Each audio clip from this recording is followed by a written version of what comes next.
Високото аерозагадување ги седна на маса градоначалниците на скопските општини и министерот за животна средина. Одлучија да се донесат неколку мерки и препораки. Првиот чекор за решавање на еден од најгорливите проблеми на граѓаните е поскапување на паркингот. Идејата е да ги стимулираме граѓаните да го користат јавниот превоз во тие денови повеќе, за да не плаќаат поскап паркинг. Но освен ова, Шилегов најавува и дека до крајот на годинава ќе се предложат законски измени со кои при технички преглед возилата ќе се тестираат колкава количина на штетни гасови испуштаат. Потоа секое возило ќе добие налепница со соодветна боја и во услови кога загадувањето ќе биде високо, возилата кои најмногу загадуваат ќе бидат исклучени од сообраќај. Ќе можеме возилото да го категоризираме колкава количина и каква количина на издувни гасови има и согласно тоа да го мапираме возилото во еколошка смисла. Ваквите предлози предизвикаа остри реакции во јавноста. Се отворија прашањата дали решавањето на проблемот е во поскап паркинг.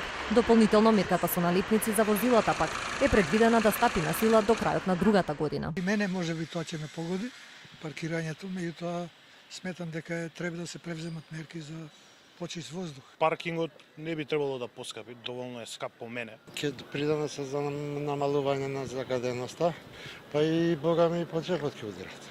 И невладините организации и граѓаните бараат мерки кои ќе бидат уште поконкретни и директни, но и многу повеќе пари во буџетот за оваа намена. Сега се предвидени околу 3,5 милиони евра, невладините бараат 150 милиони евра за Скопје да не биде најзагаден град во Европа.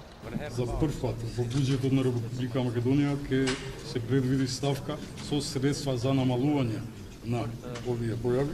Владата најавува дека ќе работи на гасификација, но за овој проект ќе бидат потребни повеќе години, дури ако сериозно се работи на негова реализација.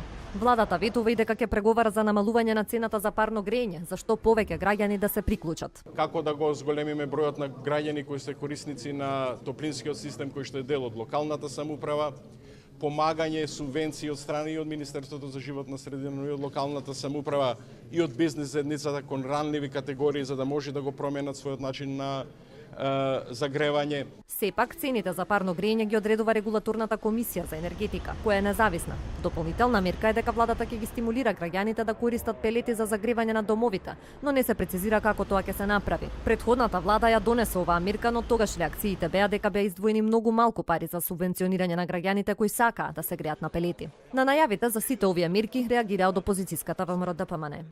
Наместо живот за сите, градоначалниците на СДС донесоа поскапи паркинзи за сите, поскапа нафта и најава за забрана за возење на постари автомобили. Тоа е директен удар врз економскиот стандард на граѓаните. Наместо суштински проекти тие замајуваат јавноста со мерки со кои ги ограбуваат граѓаните.